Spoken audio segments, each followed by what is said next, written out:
Evangelho de Lucas, capítulo 7, do verso 36 ao 50, diz assim a palavra de Deus. Certa vez, um dos fariseus convidou Jesus para comer com ele. Jesus, então, entrando na casa do fariseu, sentou-se à mesa. E havia uma mulher pecadora na cidade. Quando soube que Jesus estava à mesa na casa do fariseu, ela trouxe um vaso de alabastro com perfume. E pondo-se atrás dele, chorando aos seus pés, começou a molhar-lhe os pés com as lágrimas e a enxugá-los com os cabelos. E beijava-lhes os pés e derramava o perfume sobre eles. Mas ao ver isso, o fariseu que o convidara disse consigo mesmo: se este homem fosse profeta, saberia quem o está tocando e que espécie de mulher ela é, pois é uma pecadora. Nós vamos ler até o 39 agora, depois nós continuamos até o 50. Então mantenha a sua Bíblia aberta. Amém? Vamos orar mais uma vez. Senhor, nós te agradecemos pelo privilégio de prestarmos culto ao Senhor, Pai, e de poder ouvir a tua voz. Fala aos nossos corações, traga salvação, encha-nos com teu Espírito Santo, nos dá temor, Pai, diante da tua palavra, diante da tua voz. Aquebranta os nossos corações, Pai. Toda resistência contra a tua palavra seja quebrada nesta noite, em nome de Jesus. Amém. Você já teve a experiência de ter uma dívida perdoada? Tipo assim, você emprestou o dinheiro de um amigo, e aí chegou o dia de pagar ele, e ele disse: olha, não precisa mais pagar. Está perdoado sua dívida. Você já teve essa experiência? Imagine aquela dívida que você tem, o financiamento da faculdade. E aí alguém chegar para você e falar assim: olha, daqui essa dívida, eu vou pagar para você. Ou então a faculdade te ligar e falar: olha, você foi premiado, você não deve mais nada, sua dívida está paga. Ou pense no financiamento do carro, aqueles boletos que parecem uma Bíblia, né? Alguém chegar para você: daqui que eu vou pagar tudo para você, você não deve mais nada. Você já pensou numa situação como essa? Você já experimentou algo parecido? Como você reagiria se alguém pagasse uma dívida sua? Ou perdoasse uma dívida que você tem? Qual seria a sua reação? Você chamaria os amigos para uma festa? Você compraria fogos de artifício? Você sairia pulando pela rua? Não devo mais nada, né? Minha conta nas Casas Bahia está paga. Você já pensou como você reagiria? Agora imagine que você tivesse uma dívida impagável. E a multa por não pagar essa dívida seria a sua morte. Consegue imaginar? Uma dívida impagável. E a multa por não pagar a dívida seria a sua morte, e a sua morte eterna. Mas alguém viesse e te dissesse: eu vou assumir a sua dívida daqui. Eu vou morrer no teu lugar. E você não vai ter mais dívida, você não deverá mais nada. Você consegue imaginar isso? Esta, na verdade, é a mensagem do Evangelho. Essa é a boa notícia do Evangelho. Que Cristo Jesus tomou o seu boleto, a sua dívida, e disse: eu pago no teu lugar. E você não deve mais nada. Não é uma boa notícia? E é isso que nós vamos ver nesta noite. Cristo, ao morrer na cruz, ele pagou a nossa dívida, ele quitou a nossa dívida. E ao crermos em Jesus, ouvimos a boa notícia: você não deve mais nada. De novo, Cristo, ao morrer na cruz, pagou a nossa dívida. E ao crermos em Jesus, nós ouvimos a boa notícia: você não deve mais nada. Primeiro nós vamos ver que existem aqueles que acham que não precisam de perdão, que não se sentem endividados. Olha o verso 36. Certa vez, um dos fariseus convidou Jesus para comer com ele. Jesus, então, entrando na casa do fariseu, sentou-se à mesa. O que está acontecendo aqui? Um homem chamado Simão, um fariseu, ele convida Jesus para uma refeição em sua casa. Esse homem era um fariseu. O que isso quer dizer? Ele fazia parte de uma seita do judaísmo, o farisaísmo. Os fariseus, eles acreditavam que eles eram privilegiados. Eles acreditavam que eles eram privilegiados por serem homens. Eles oravam assim: obrigado porque eu não nasci mulher. Eles se achavam privilegiados por serem judeus. Eles se achavam privilegiados por terem os 10 mandamentos e por terem o templo. E eles acreditavam que eles seriam salvos através do seu desempenho religioso, através de jejuns, orações, através da circuncisão, dos dízimos, da guarda das festas, do sábado, a frequência na sinagoga. Eles acreditavam que eles seriam salvos por sua moral, por não cometer pecados grosseiros como adultério, assassinato ou roubo. Eles acreditavam que não eram pecadores.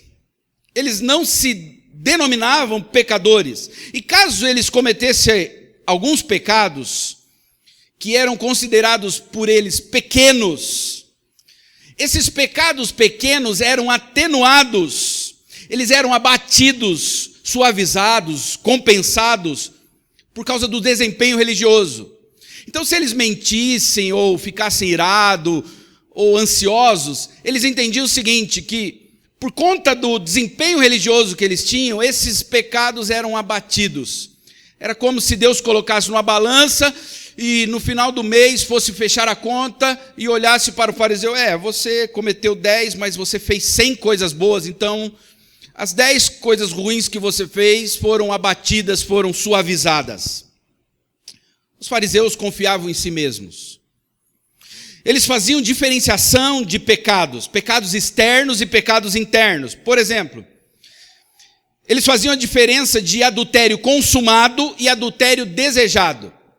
Para eles, olhar para uma mulher ou desejar a mulher do próximo não era tão grave quanto consumar o ato. O fariseu, ele não nutria nenhum sentimento de culpa. Ele não se sentia culpado, endividado. E lembrando que o pecado é uma dívida com Deus. E o fariseu, ele não se sentia em dívida com Deus, mas na verdade ele se sentia em crédito. Ele achava que pelas coisas que ele fazia e pela sua moral ele tinha crédito com Deus. E é este homem que convida Jesus para uma refeição em sua casa. É este homem.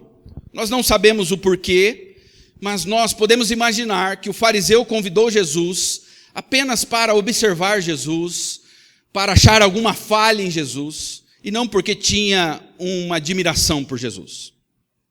Bom, o que nós podemos aprender? Nós podemos aprender que a mentalidade farisaica ainda continua viva em nossos dias. Hoje, nós temos um grande desafio de convencer as pessoas de que elas são pecadoras, de que elas são culpadas. Charles J. Sykes, um comentarista político, ele diz o seguinte: a sociedade terapêutica substituiu o pecado pela doença.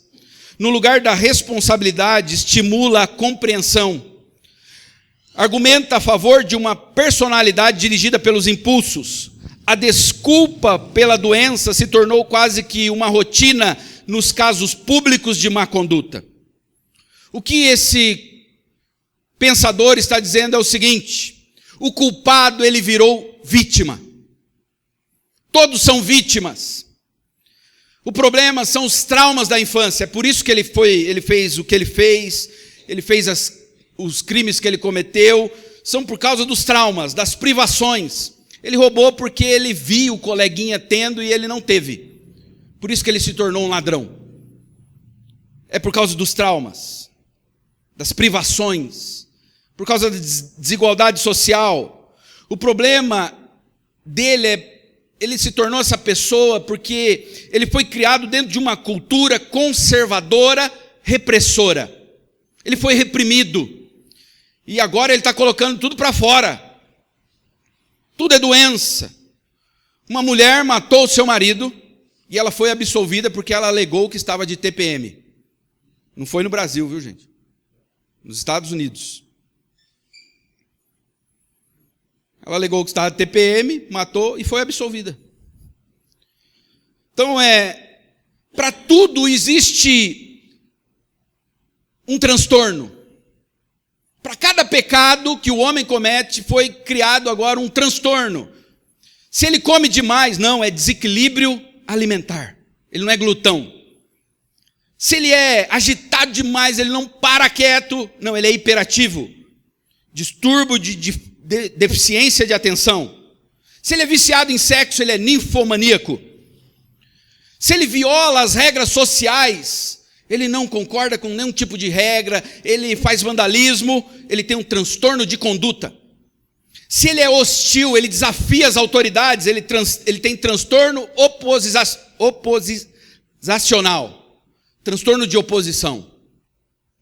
Se ele busca atenção, você leva ele no mercado, ele se joga no chão e começa a gritar, não é rebeldia, é transtorno de personalidade histriônica. Olha que chique.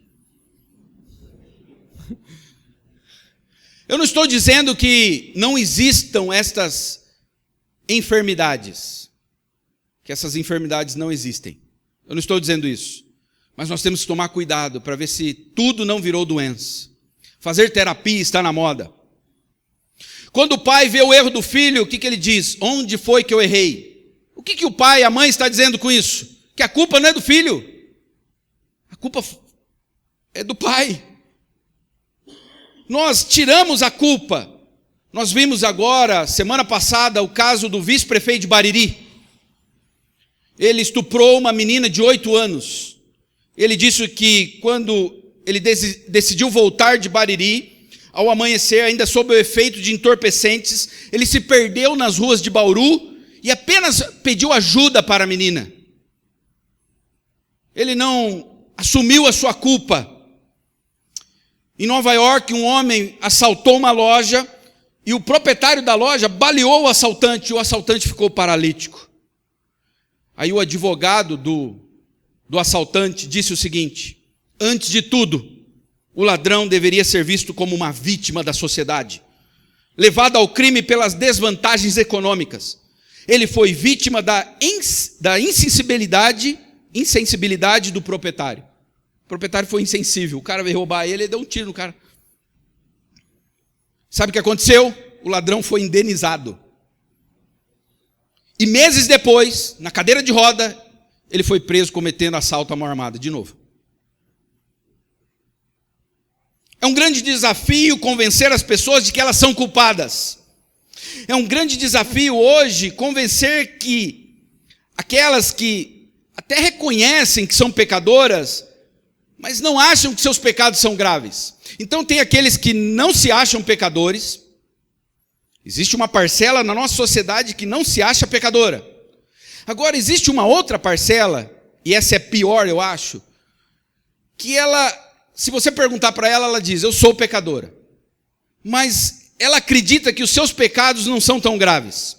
Existe um conceito na nossa cultura, na nossa sociedade, de pecados toleráveis. De vez em quando eu fico irado, xingo no trânsito, falo uns palavrões, olho para outras mulheres ou outros homens, tomo umas cervejinhas a mais, mas eu nunca roubei, matei ou votei no PT. Ou, para equilibrar, nunca votei também no Bolsonaro. Não torço para o Corinthians.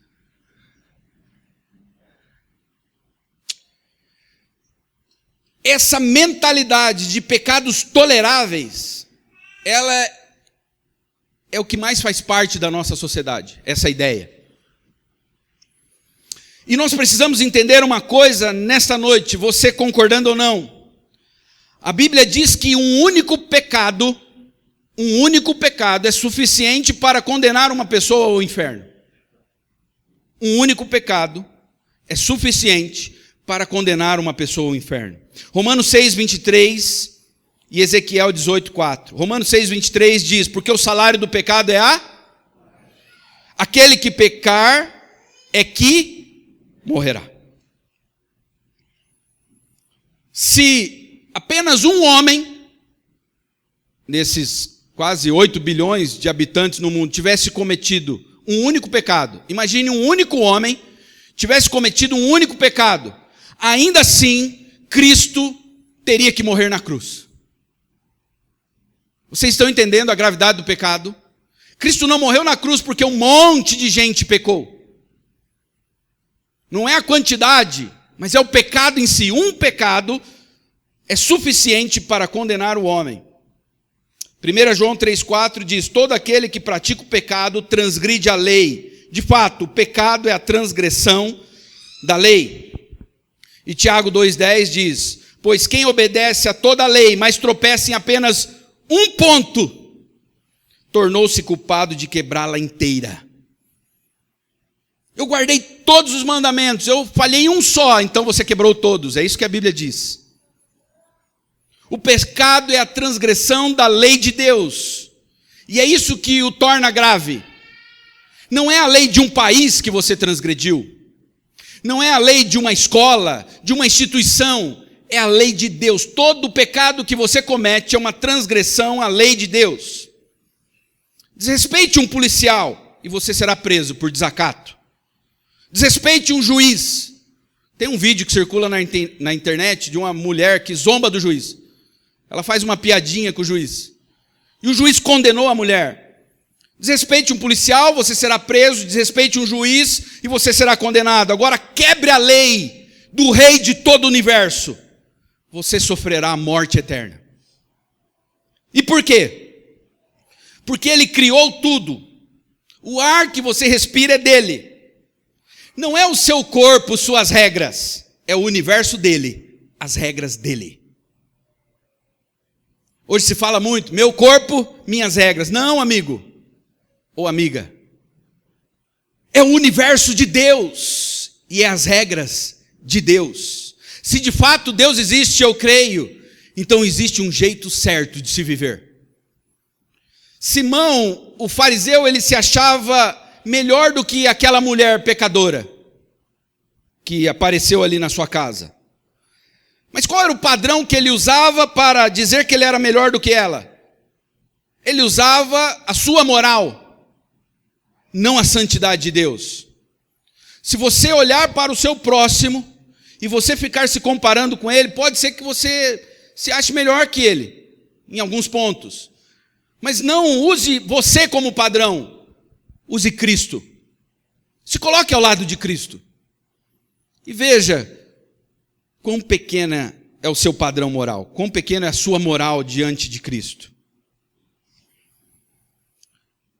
Nós precisamos entender o que é o pecado, a gravidade do pecado, porque as pessoas não se sentem culpadas na nossa geração. Qual é o maior mandamento? Qual é o maior mandamento? Amar a Deus. Deuteronômio, capítulo 6, verso 4 e 5. Ouça, ó Israel, o Senhor, o nosso Deus, é o único Senhor. Ame o Senhor, o seu Deus, de todo o seu coração, e de toda a sua alma, e de todas as suas forças. Se esse é o maior mandamento, quebrar o maior mandamento, significa cometer o maior pecado. E quem aqui ama de todo o coração, de toda a alma, com todas as forças? Vocês percebem que a nossa situação é terrível, a situação da humanidade. O fato de alguém se achar sem pecado não faz com que ela seja menos pecadora. Alguma pessoa pode dizer, mas eu não me sinto pecador, eu não me acho pecador, mas isso não a torna menos pecadora. Assim como uma pessoa com câncer, se ela ficar repetindo para si mesma, eu não tenho câncer, eu não estou com câncer, isso não a torna saudável. Ela pensar que não a torna. Acaricie uma cobra. Isso não vai fazer com que ela se torne menos perigosa. Não vai fazer com que ela se torne um cordeirinho. Acaricie o ego do homem. Isso não o fará menos venenoso.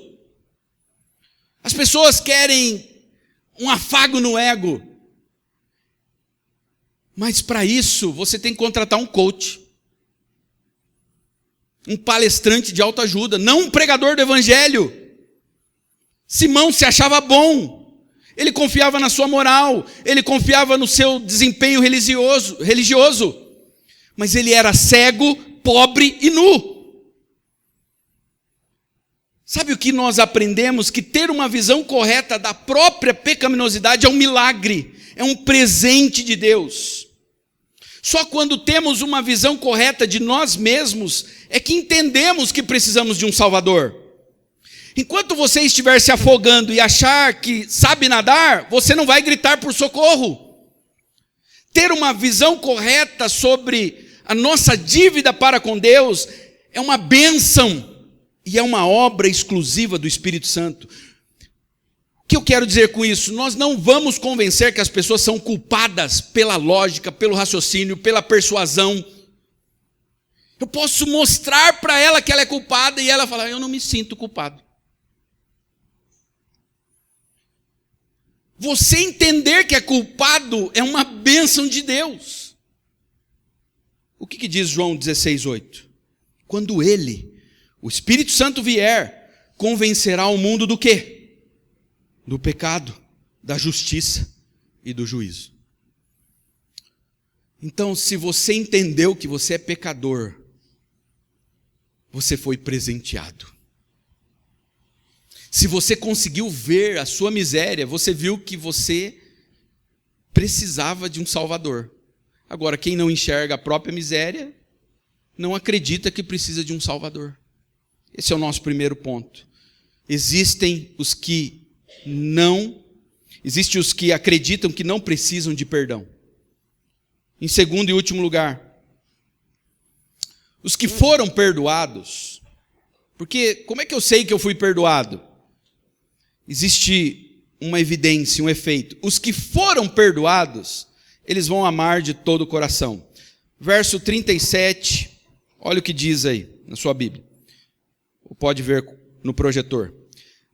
E havia uma mulher pecadora. Lucas faz questão de frisar isso. E ele vai repetir isso 2 vezes. Havia uma mulher pecadora na cidade. Nós não sabemos o nome dela. Quando soube que Jesus estava à mesa na casa do fariseu, ela trouxe um vaso de alabastro com perfume. Verso 38. E pondo-se atrás dele, chorando aos seus pés, começou a molhar-lhe os pés com as lágrimas e a enxugá-los com os cabelos, e beijava-lhe os pés e derramava o perfume sobre ele. Verso 39. Mas ao ver isso, o fariseu que o convidara, disse consigo mesmo, se este homem fosse profeta, saberia quem o está tocando e que espécie de mulher ela é, pois é uma pecadora. Lucas nos diz que uma mulher pecadora, ela surge na casa do fariseu, sem ser convidada. Era comum em algumas refeições, quando você recebia um mestre, um rabino, as portas ficavam abertas e algumas pessoas podiam se achegar para ouvir a conversa. Fazia parte da cultura. Agora, Lucas diz que ela era uma mulher pecadora. O que ela fez? Nós não sabemos. Mas ela era uma mulher de má fama. Talvez uma adúltera ou uma prostituta. Mas nós não sabemos. O que nós sabemos? Nós sabemos que essa mulher, ela teve uma experiência de perdão. Ela experimentou o perdão de Jesus Cristo. E provavelmente foi em algum encontro anterior. Alguns estudiosos acreditam que foi quando Jesus pregou Mateus capítulo 11. a pregação dele que está em Mateus capítulo 11, quando ele diz: vinde a mim todos vós que estáis cansados. Então alguns estudiosos acreditam que foi naquele momento que ela ouviu essa mensagem e ela experimentou o perdão. E o que ela fez? Ela soube que Jesus estava na casa de Simão e ela foi lá, sem ser convidada. E ela chegou por trás de Jesus. Naquela cultura, a forma deles comerem não é como a nossa, nos nossos dias. Nós nos sentamos à mesa, lá eles se deitavam. A mesa era bem baixinha, de uns 30 centímetros do chão. Eles se reclinavam, então tinha algumas almofadas, e eles se reclinavam com o braço esquerdo sobre a mesa para pegar a comida com o direito. E os pés ficavam para trás. Então ficava todo mundo assim em volta, um olhando para o outro, deitado no chão para comer. Então daí dá para entender o que essa mulher fez. Ela veio por trás. E o que ela fez? Ela lavou os pés de Jesus com lágrimas. Lavar os pés de alguém era o trabalho de um escravo. E ela enxugou com os cabelos. O cabelo da mulher era a honra da mulher. E ela beijou seus pés. E ela derramou um perfume caro, um vaso de alabastro. Tem uma outra passagem de uma outra mulher, não é essa, que unge a cabeça de Jesus com um vaso de alabastro. E o texto diz que era um perfume que custava o salário de um trabalhador de um ano de salário. Agora imagine, e esse perfume tinha que ser quebrado. É igual aquelas ampolas. Você quebrava o vaso, o recipiente. Era uma porcelana branca, um frasco muito bonito. Um perfume caríssimo, que era usado só em ocasiões especiais, como um casamento, por exemplo. E imagine que ela jogou o perfume e aquilo incendiou a casa.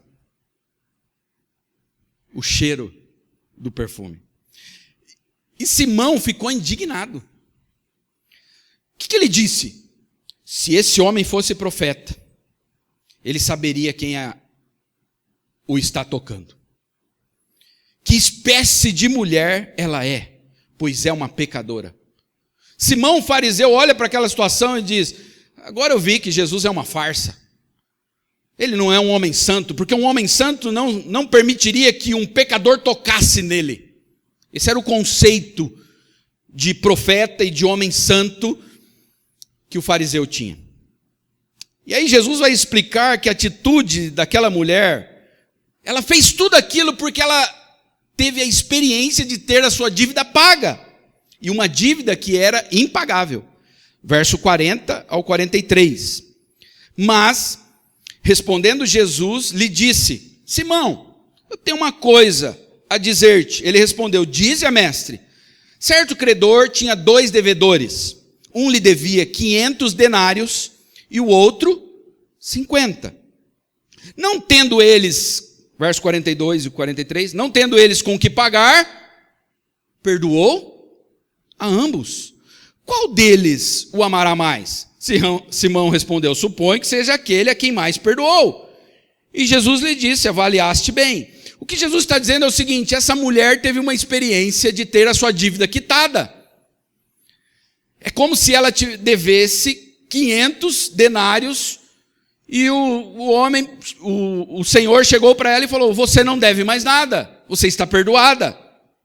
E aí Jesus aproveita e confronta Simão.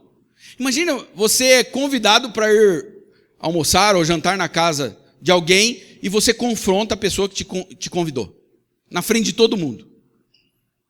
Jesus não estava preocupado em massagear o ego de Simão.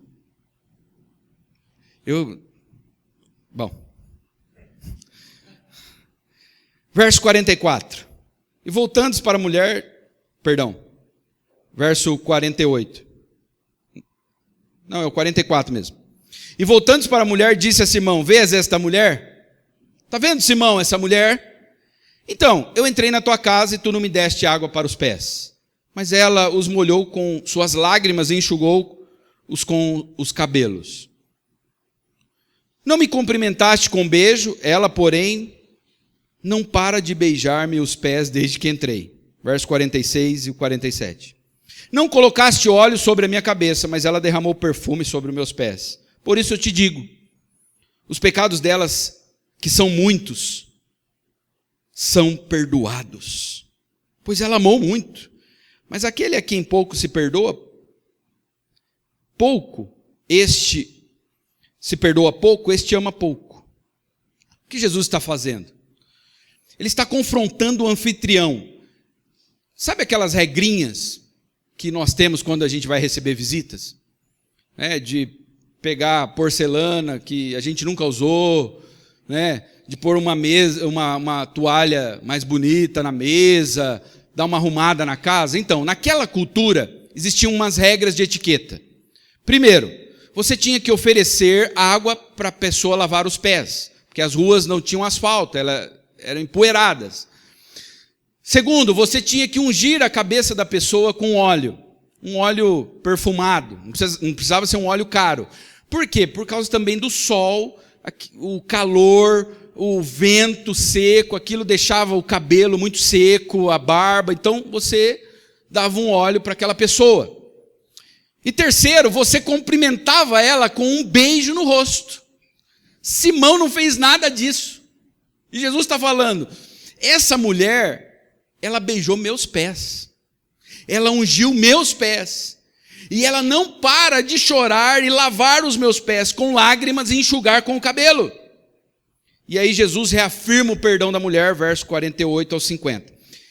E disse a ela, os teus pecados estão perdoados. Mas os que estavam com ele à mesa começaram a dizer entre si, quem é este que até perdoa pecados? Jesus, porém, disse à mulher, a tua fé te salvou, vá em paz. O que nós aprendemos? A diferença de Simão para a mulher pecadora é clara. Simão não se achava um pecador, um endividado. E por ele não se achar um endividado, ele não demonstrou nenhum tipo de honra para com Jesus. Simão, ele honrava a si mesmo, ele era um devoto de si mesmo. A mulher pecadora, como ela é chamada aqui, ela experimentou o perdão de seus pecados. E qual foi o resultado? Ela ofereceu uma enorme devoção ao seu Salvador. O que nós podemos aprender com tudo isso? A maior dedicação de um homem revela se ele foi perdoado ou não. Por exemplo, se nós jogarmos uma palha no ar, ela vai revelar o quê? A direção do vento. Se nós olharmos para a dedicação de um homem, nós podemos saber qual é a inclinação, quais são os amores do coração deste homem. Aquilo que o homem mais se dedica é o que ele mais ama. Por exemplo, quando nós choramos por uma decepção, por alguma perda, o que nós estamos dizendo? Nós estamos dizendo que aquilo que nós perdemos era importante. Por exemplo, o fim de um namoro. Tem pessoa que até corta os pulsos, porque o namorado toma um monte de comprimido, tenta se matar. O que a pessoa está dizendo? Que aquele namoro era a coisa mais preciosa da sua vida. Quando alguém é demitido de um emprego, essa pessoa fica triste, ela chora. E se ela chora e fica triste, é porque o emprego era importante. Agora, se ela fica feliz, ela fala, ainda bem que me mandou embora. É que o emprego não era importante para ela. Tem um vídeo também que circula na internet de pessoas que chegaram atrasadas para a prova do Enem. E a pessoa agarrava o portão e babava de chorar. Por que ela chorou e entrou em desespero? Porque aquela prova era importante. O Enem, tem também de vestibular. Tem pessoas que choram quando o time perde. Quem não se lembra do 7-1? Não tem como esquecer, né, irmãos?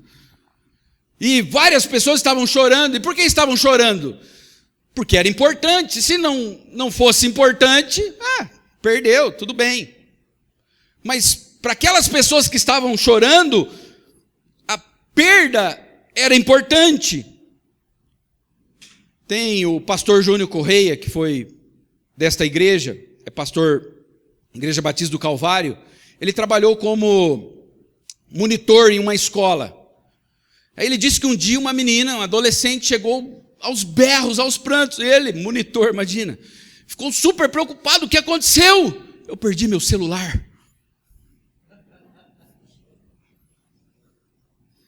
Você quer saber o quanto você ama a Deus? Você fica decepcionado quando você perde um culto? Isso te entristece? Você fica triste por não conseguir dar uma oferta melhor? Você acha que aquela mulher pecadora estava chorando por quê? Por pelo menos 2 motivos. Primeiro, por alegria de ter sido perdoada. Mas um outro motivo que eu acredito é que ela estava chorando porque ela não tinha algo melhor para dar. Aquilo era o melhor que ela tinha. Ela estava chorando porque ela queria dar mais para Jesus, mas o que ela tinha de mais precioso ela estava dando. Eu não estou dizendo que nós não devemos ficar tristes quando nós perdemos algo importante, mas que a nossa tristeza ela sirva de parâmetro para medirmos o nosso amor por Cristo. Eu fico triste quando alguém bate no meu carro, mas eu fico ainda mais triste quando eu transgrido a lei de Deus. Isso revela o meu amor, a inclinação do meu coração. Tem gente que fica triste por chegar atrasada no cinema e perder os trailers. Mas não chora quando chega atrasada ao culto. A palha está sendo jogada no ar. E assim como a palha revela a direção do vento, a sua dedicação revela a inclinação do seu coração, os seus amores. Nossas decepções revelam o grande amor do nosso coração. Nossas dedicações revelam para onde o nosso coração está mais inclinado. Por exemplo, semana passada nós fomos ver um jogo de basquete, o Bauru jogando contra Rio Claro. O Maurício falou assim para mim: pastor, tem que chegar meia hora antes. O que nós fizemos? Meia hora antes nós estávamos lá. Porque aquilo era importante. Então quando você chega atrasado, você está dizendo, não é importante. Uma entrevista de um emprego. Se aquele emprego é importante e você precisa muito dele, você vai chegar antes do horário combinado. Quando você ama muito alguém, você vai se sacrificar por essa pessoa. A mãe por um filho, por um cônjuge. Aí a pergunta é, você experimentou o perdão da sua dívida para com Deus? Como eu posso saber? Todos os que experimentam o perdão de Deus vão demonstrar de forma intensa e visível a sua gratidão. A mulher pecadora que foi perdoada, ela lavou os pés de Jesus com lágrimas. Ela enxugou com os cabelos. Ela beijou os pés de Jesus e ela derramou um perfume caro. E aquela sala se encheu com o aroma do perfume. Talvez você pense assim, se Jesus estivesse aqui, eu também ia me jogar aos pés de Jesus. Mentira. Você não chega nem no horário do culto. Se Jesus estivesse aqui, eu também ia colocar o perfume mais caro sobre os pés de Jesus. Mentira. Você dá a sobra de oferta. Você nunca foi dizimista. Você nunca contribuiu, você deu sempre a sobra. Aquilo que nunca te custou nada. O que eu quero fazer nesta noite é mostrar para você que está aqui, que se acha salvo, mas não é. Eu não quero que o teu sangue seja cobrado de mim.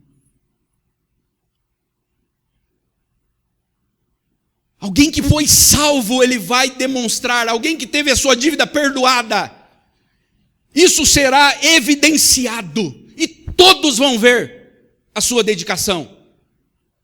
Mas algumas pessoas dizem assim, pastor, nós temos que ir meio de leve. Não pode ser muito fanático. Mas quando nós não éramos crentes, e que nós éramos dedicados nas coisas do mundo, tudo isso era normal. Alguém que torce pelo time, compra a camisa e não perde um jogo e está com vontade de ir no banheiro, mas não vai. Por quê? Porque senão eu vou perder o lance. Ninguém fala que essa pessoa é louca ou ela é fanática. Agora quando vem para a igreja, não, tem que ir de leve, pastor.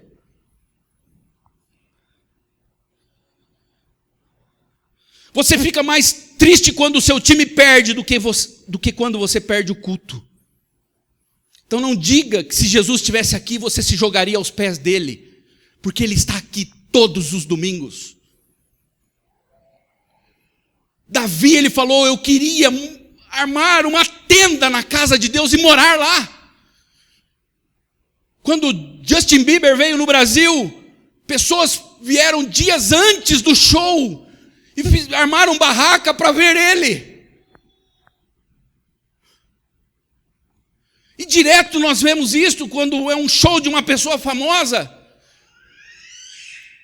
Agora nós estamos diante do Rei dos Reis. Nós deveríamos querer morar aqui, estar todos os dias na presença de Deus.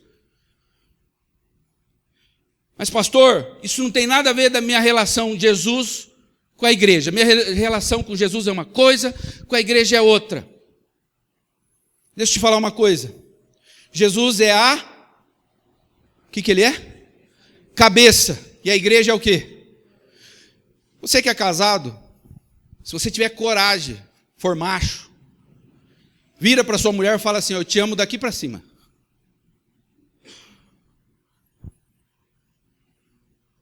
Você vai assinar o divórcio hoje. Se Jesus é a cabeça e a igreja é o corpo, nós temos que amar a igreja. Jesus é o noivo, a igreja é a noiva. O religioso, ele sempre vai achar que o pouco que ele faz é muito. O pouco que ele faz é muito. Isso é o religioso. Agora, aquele que teve a sua dívida perdoada, ele sempre vai achar que o muito que ele faz é pouco. Olhe para essa mulher e seja sincero. Você foi perdoado? Jesus disse que quem ama muito é porque foi muito perdoado.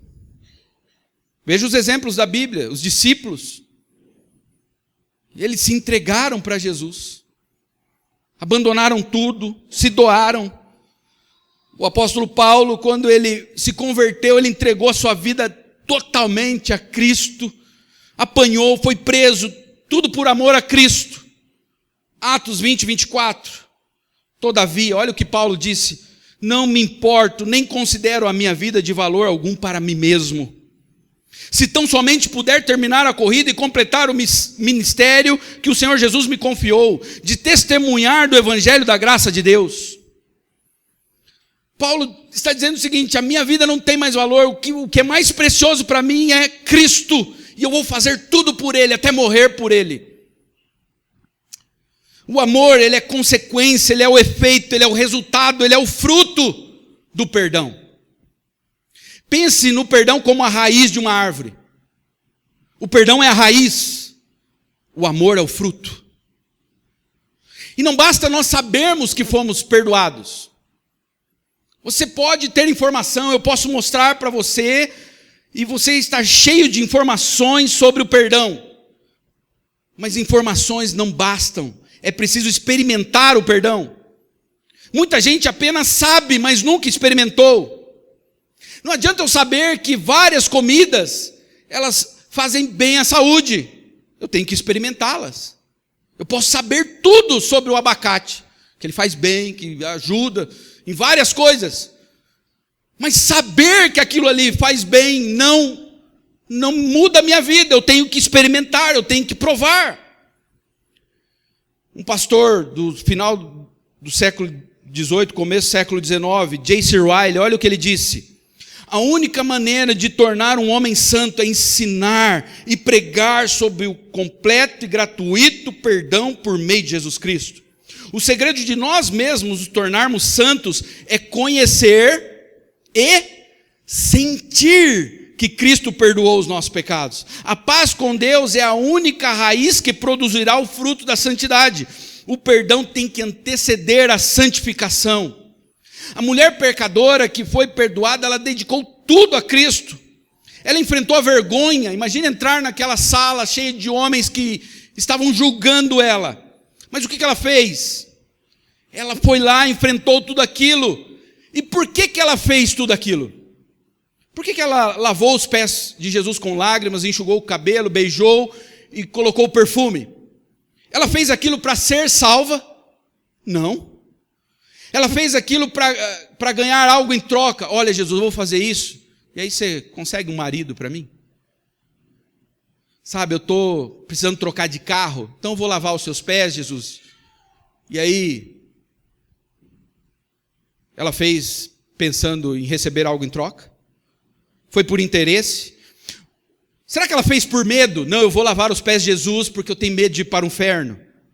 Medo de ir para o inferno? Não, foi por amor e gratidão. Como é que eu sei que eu fui perdoado? Não é só algo no intelecto, eu tenho que ter experimentado e sentido. E porque eu senti o perdão de Deus, eu vou me dedicar a Deus de forma intensa, a Cristo de forma intensa. E como que é possível experimentar o perdão? E amar a Cristo como esta mulher o amou? É pela graça. Como é que eu vou amar Jesus dessa forma? É pela graça. Romanos 5,5, olha o que diz. E a esperança não nos decepciona, porque Deus derramou o seu amor. Quem derramou o amor para que nós o amássemos? Deus. Deus derramou o seu amor em nossos corações, por meio do Espírito Santo. E quem concedeu o Espírito Santo? Ele nos concedeu. J.C. Ryle, de novo, olha o que ele diz. O coração que experimentou o amor perdoador de Cristo é aquele que ama a Cristo e se esforça para glorificá-lo. A pessoa cujos pecados foram realmente purificados sempre demonstrará, por meio de suas atitudes, que ama o Salvador que a purificou. Não adianta só falar para sua mulher que você ama ela. Falar todo dia, eu te amo, mas não demonstra com ações, ela não vai acreditar que você a ama. Não adianta vir no culto e só cantar e dizer e falar, mas não demonstrar através de ações práticas. A mulher pecadora, ela dedicou tudo a Cristo. E tudo que ela dedicou a Cristo, no passado ela havia dedicado ao pecado. Por exemplo, se ela foi mesmo uma adúltera, uma prostituta, para que ela usava o cabelo dela? Para atrair os homens. E os olhos? Os olhos que agora estavam banhados em lágrimas. Talvez ela usou para cobiçar a mulher de alguma vizinha. Mas agora os seus olhos são dedicados a Cristo. E os lábios? Talvez os lábios desta mulher foram usados para beijar outros homens casados, mas agora a boca dela é consagrada a Cristo. Talvez ela falava palavrão, ela ingeria drogas ilícitas. E os perfumes dessa mulher eram usados para quê? Para atrair outros homens, entorpecer outros homens. Então qual é a evidência de alguém que experimentou o perdão? Tudo aquilo que nós dedicávamos ao mundo, agora nós vamos dedicar a Cristo. Os nossos olhos agora serão dedicados para Cristo. O nosso dinheiro, que antes era dedicado em bebedeiras, em drogas, em prostituição, em orgias, agora nós vamos dedicar a Cristo. Olha Zaqueu, quando ele se converteu, metade dos seus bens ele falou, eu dou aos pobres, e a outra metade eu vou usar para pagar aqueles que eu roubei. Nossa energia, nós gastávamos noites e noites na bagunça. Época de carnaval, 4 dias, louco, sem dormir. Você lembra disso? Aí você vem para Cristo e não quer dedicar 1h30. E vem dizer que foi perdoado. Não foi, você não é salvo, amigo. Não se iluda. Quem foi perdoado vai dedicar tudo a Cristo. O seu dinheiro, o seu tempo, a sua energia, os seus olhos, a sua boca, as suas mãos. A Bíblia diz, aquele que roubava, não roube mais, agora trabalhe e ajude aqueles que não têm. Mas talvez você é uma pessoa que nasceu na igreja. Nunca foi para o mundão. Quando estava montando esse sermão, eu pensei no meu filho. Como é que essa pregação se aplicaria ao Davi? Ele nunca foi num carnaval, nunca pôs um cigarro na boca, nunca bebeu de cair. Mas quando Jesus conta a parábola, ele fala sobre 2 devedores. Um devia 500 e o outro devia 50. E ele diz o seguinte: ambos não tinham como pagar. Sabe o que isso quer dizer? Que a pessoa que não fez muitas coisas, Deus privou você. Talvez você nasceu num lar cristão e você não se envolveu com prostituição, com drogas, com orgias. Você é aquele comparado que devia 10, mais 10 que você não conseguia pagar. O que isso quer dizer? Tanto 10 quanto 500 eram dívidas impagáveis. Se você não pagasse os 10, você merecia a morte. E se você não pagasse os 500, você também merecia a morte. Então a alegria de quem foi perdoado dos 10 e não tinha como pagar os 10, porque era impossível também pagar os 10, a alegria deve ser a mesma daquele que foi perdoado de 500. Eu não aceito, eu não concordo que quem não foi do mundão não deve experimentar uma alegria tão grande de salvação como aquele que foi. Uma pessoa que casou virgem, ele viveu dentro da igreja certinho, nunca aprontou, ele tem que experimentar o perdão como aquele que viveu na orgia. Porque os 2 não tinham como pagar.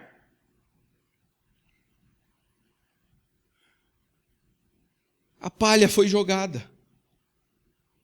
A palha revela a direção do vento, a sua dedicação, a sua devoção, a maneira como você dedica a sua energia revela os amores do seu coração. Essa mulher que nós não sabemos o nome, ela fez uma grande demonstração de gratidão. E ela fez tudo isso com base em uma promessa. A promessa do perdão. O que eu quero dizer com isso? Ela ouviu de Jesus o seguinte: os seus pecados estão perdoados. E ela se agarrou àquilo que Jesus falou, mas ela viu o boleto quitado? Não. Ela se agarrou a uma promessa, e ela descansou nessa promessa. O que isso quer dizer? Quando uma dívida é perdoada, quem perdoou sofre o prejuízo. O perdão é de graça para quem recebe, mas para quem oferece fica a conta. Um exemplo: se alguém bater no seu carro e você perdoar a dívida, aquela pessoa vai embora feliz, mas você vai ter que arcar com o conserto. Vai ter que pagar lá a franquia do seguro, a taxa. Quando Jesus disse para aquela mulher: os teus pecados estão perdoados, ele pegou o boleto dela e disse: eu vou pagar. Você não vai pagar, mas a dívida ficará para mim agora. Mas aquela mulher não tinha visto, e provavelmente ela não tinha uma revelação completa de como a dívida dela seria paga. Ela era uma mulher judia. O que ela sabia? Ela sabia que o seu pecado era uma dívida impagável, porque o salário do pecado é a morte. E ela sabia que para que a sua dívida fosse paga para com Deus, teria que ter derramamento de sangue, teria que ter morte. Hebreus 9:22 diz: de fato, segundo a lei, quase todas as coisas são purificadas com sangue. Sem derramamento de sangue não há perdão. O judeu sabia que para ter os seus pecados perdoados, alguém inocente teria que morrer. Era a única coisa que ela sabia. Mas ela não tinha ainda visto Cristo sendo crucificado. O que eu quero dizer com isso? Ela não sabia que os pés que ela estava lavando e beijando e perfumando, dias depois, seriam brutalmente agredidos para que a dívida dela fosse paga. Ela não sabia disso. Aqueles pés que ela estava beijando e perfumando seriam transpassados pelo aço dos pregos. Agora, irmãos, sem ela saber, ela fez tudo isso. E nós, que sabemos, sem ela saber que aqueles pés seriam agredidos e perfurados, ela fez toda essa dedicação. E nós que sabemos como deveria ser o nosso culto, ela não sabia, mas aqueles pés que ela estava beijando iriam esmagar a cabeça de Satanás. Colossenses 2:13 ao 15 diz: Deus perdoou todos os nossos pecados e anulou a conta da nossa dívida, que consistia em ordenanças e que nos era contrária.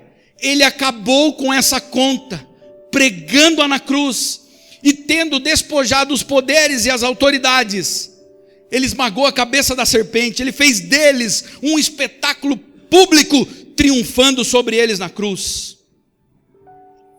A mulher pecadora, ela lavou os pés de Jesus com suas lágrimas, mas Cristo lavou ela, lavou todo o pecado dela, lavou também o nosso pecado, com o seu sangue derramado na cruz. Qualquer coisa que nós fizermos é pouco, qualquer lágrima derramada é pouca. Jesus não derramou apenas lágrima, mas sangue. Como que nós podemos saber que a nossa dívida de fato foi paga? Pela última palavra de Jesus na cruz. O que ele disse?